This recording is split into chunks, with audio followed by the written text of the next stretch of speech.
Can you write it down for me, please? Sure.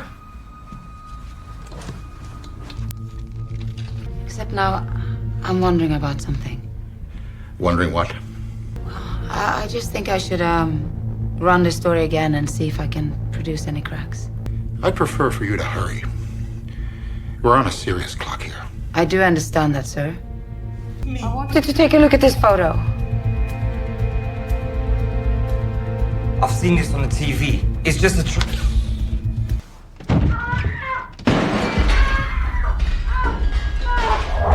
What happened? Where did he go? He kicked me. He went out the window. He's fucking gone? Alice, a former CIA agent, now works at a community center in London. She spends her time helping residents in a neighborhood affected by extremist activities. One day, Alice receives information about a group of Egyptian immigrants hiding in an apartment. She quickly reports it to Emily, the head of MI5. However, after checking, Emily confirms that they are just harmless students and that Alice's source had been misinformed. Her life is now fairly peaceful, but the memories of the Paris bombing still haunt her. That tragic event drove her to leave the CIA and start a new, cleaner, and more stable life in another part of the city. Meanwhile, Latif, a young messenger, meets Yazak Khalil, an influential imam. Khalil gives him an important message to memorize as proof of his identity. However, before Latif can deliver it, he is ambushed and captured by a group of men. Around the same time, Malister, a CIA interrogator, is found dead in a hotel pool, initially believed to have died of a heart attack. At the CIA headquarters in Langley, Bob Hunter learns that Malister is scheduled to interrogate Latif, who is suspected of being involved in a plot organized by Khalil to target an American citizen in the UK. The person assigned to carry out the attack is David Mercer, an American who has been radicalized. Meanwhile, Alice meets her former CIA chief, Eric Lashing, at a restaurant.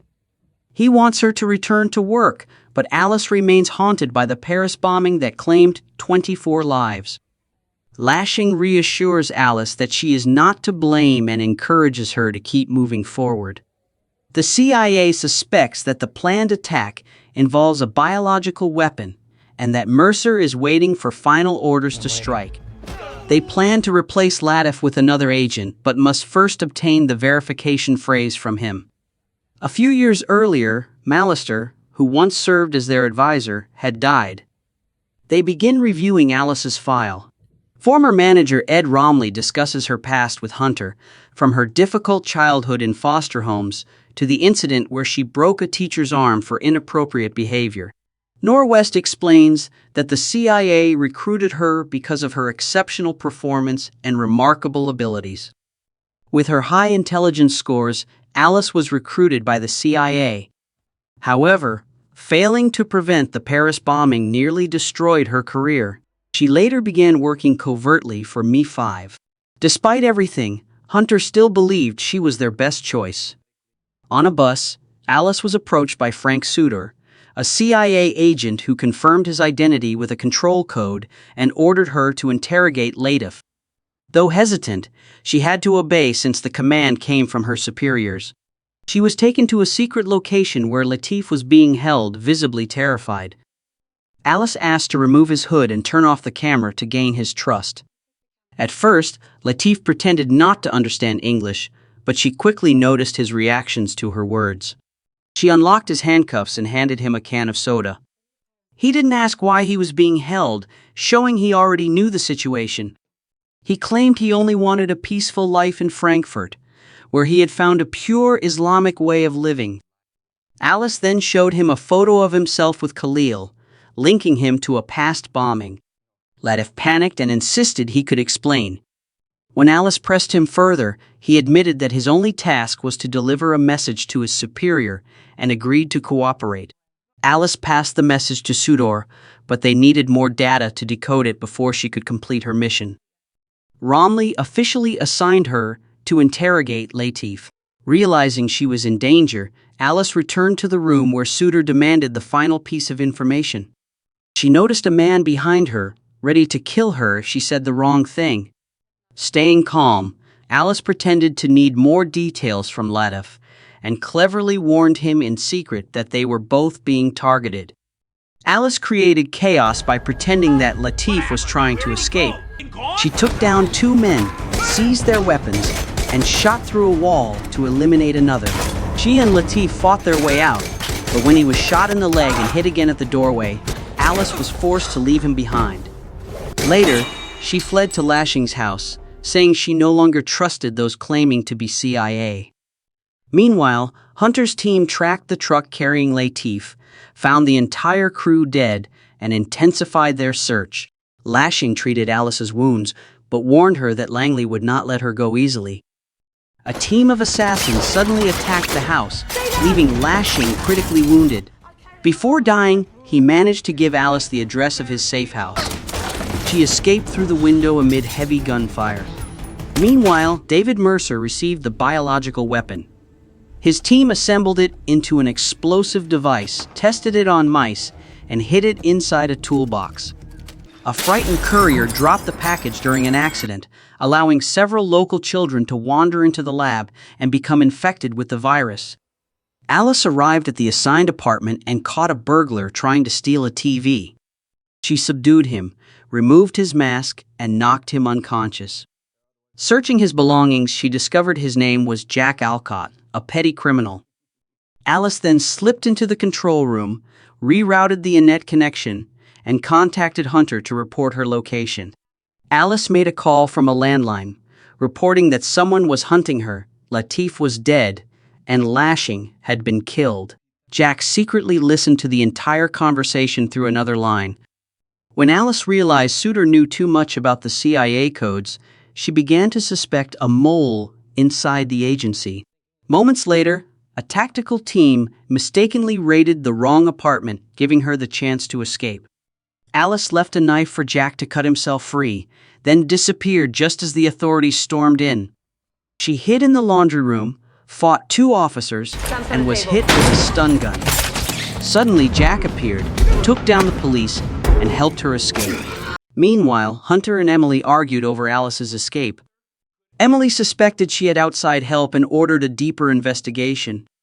Jack then took Alice to an abandoned building. Jack admitted that after overhearing her call, he realized she was in serious trouble and didn't want to leave her alone. He revealed that he had served in the Marine Corps with 4 deployments. As Alice was about to leave, Jack calmly drew his gun not to threaten her, but to demonstrate his skills, showing that she might need an ally trained for combat. Alice hesitated but realized that Jack might be the only person she could trust. Together, they decided to track down Judd, an old friend of Alice from the community center who had inside connections to Khalil's mosque. They discovered that Khalil often visited a familiar restaurant. After some persuasion, the owner agreed to help and gave them directions. On the way there, Alice contacted Emily, asking her to trace Latif's phone since he was about to receive a message with the meeting location. When they arrived, Jack went inside to observe while Alice stayed in the car to monitor the situation. Emily also showed up, pretending to chat with the owner to gather information about Khalil, as Latif was in serious trouble. The restaurant owner pretended to know nothing but secretly sent a message to Latif. Emily's team traced the number and quickly located the signal in a parking lot. Alice signaled Jack, and he swiftly took down 2 guards. At that moment, Khalil emerged from the back room. Alice sat across from him and explained everything. Sutter had kidnapped Latif to obtain the protocol message, and she suspected that Sutter was trying to replace Khalil. However, Khalil insisted he had never ordered any attack. Khalil said he had once advised David Mercer to resign. Alice was skeptical, but Khalil explained that, as a devout extremist, he always sought guidance from Allah and tried to prevent others from using violence. When Alice pressed for details about the target, he refused to answer. After they left, Judd secretly followed the restaurant owner and discovered another meeting location. Meanwhile, Emily and her team tracked Latif's phone signal. Alice and Jack rushed to an apartment complex where Judd was waiting, but before they could move in, Alice received a call from Emily. From Jack's phone data, Alice discovered the meeting location. During their conversation, Jack accidentally mentioned a detail from his military past that made her suspicious. When she questioned his real identity, he claimed to be a former Marine named Jack Alot. Unconvinced, Alice decided to leave. But as she turned away, Jack suddenly lunged at her with a knife. Alice fought back fiercely, but was quickly overpowered by Jack. He forced her to record a message for Sutter and threatened to kill her if she didn't hand over the protocol. Just as the tension peaked, a tattooed man entered the elevator with 2 large Rottweilers. Alice swiftly loosened the muzzle of one dog and suddenly attacked the tattooed man. The dog lunged at Jack, forcing him to shoot it. Furious, the tattooed man chased after Alice and demanded the protocol. She firmly refused just as Jack was about to strike her down.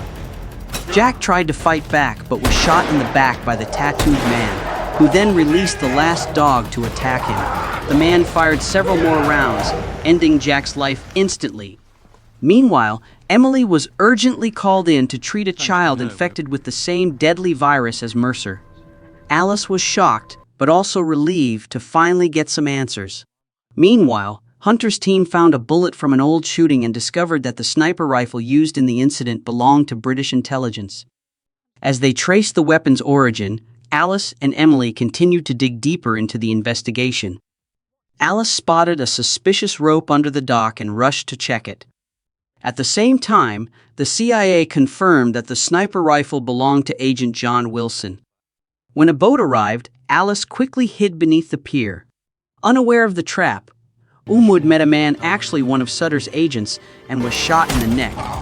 Emily received a warning that Wilson was an undercover agent, but before she could react, the whole team was ambushed. Alice ran to save Umud, but Wilson killed him before she could intervene. Wilson fired at Alice, but Emily, though dying, managed to shoot back, forcing him to retreat.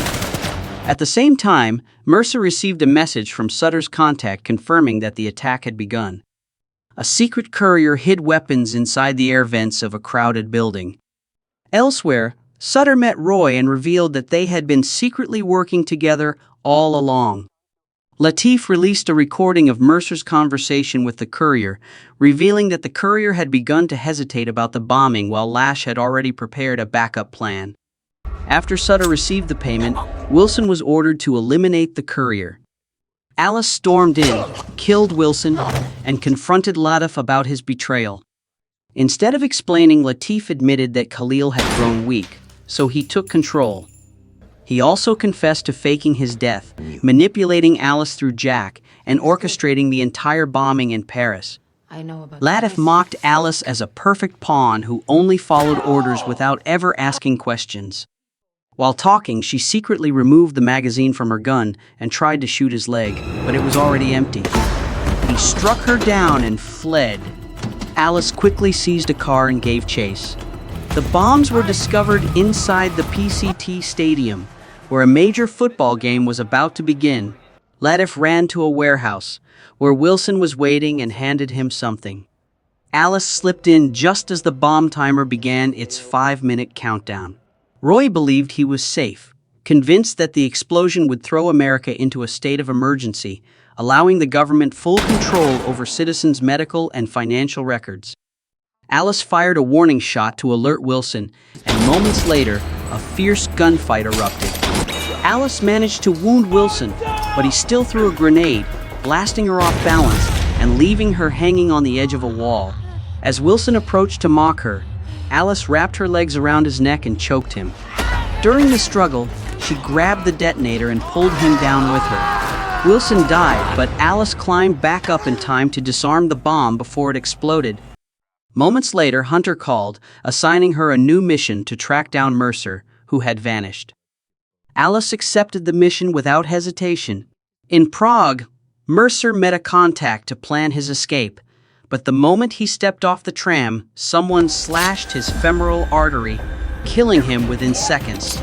The assassin was Alice.